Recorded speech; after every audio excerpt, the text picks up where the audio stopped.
کلانترین کنکورس در تاریخ تاجیکستان و در تاریخ دنیای قدیم از اول تا آخر تنها و تنها برای مردم تاجیک و نفرانی که عصبشون خراب است از کنکورس خیباب است پول ندارند خواهش میکنم که همین ویدیو را تماشا نکنند 11 عدد لکسوس 450 گیبرید استحصال ژاپنیا، یک عدد خمری استحصال امریکا سالی برایش 2015، 3 عدد ماشین تویوتا لند کروزر پرادو،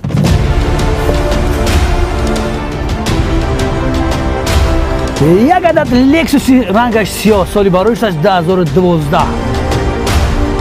20 عدد ماشین زفیرا،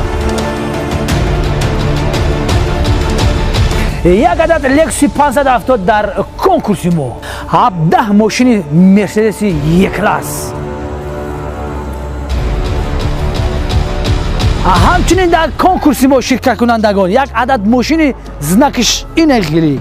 بالای این قدر ماشین در کنکورس ما با یک عدد پورتر به خاطر شما. خب بینندگان عزیز، به خاطر اون نفرانی که تنگین رو دوست می‌دارند نیم تا تنگین در کنکورس ما.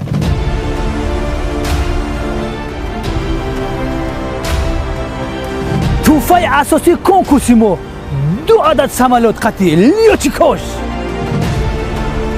بالون همی سمالات کفیدگی هست نکی یک نسوسی که در کنکورس میمونه. 3 خانه 3 حجرگی در دیار دوشنبه با تمام لوازمات است به خاطر شما.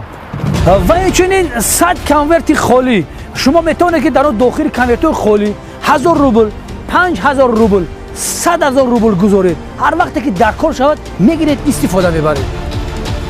برای در کنکورس ما اشتراک کردن و صاحب اینقدر توفه های قیمت بها شدن اول باید چی کار کرد؟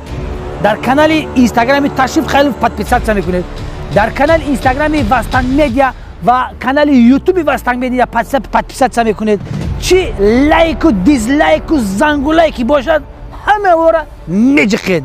شرط دومی کنکورس مهنت حلال میکنید، زحمت میکشید، عرق جبین میریزونید، با مو پول حلال چیزی که میخواهید، ماشین از چیزی که هست میخرید حلال استفاده میبرید. بابای خدا رحمتی میگفت که اون نفرایی که به مهنت در رو صاحب پول مول میشون و بوی میشون با در رو کم بغل میشون. به همین خاطر به همتون مهنتی حلال برای کار تمام میکنید.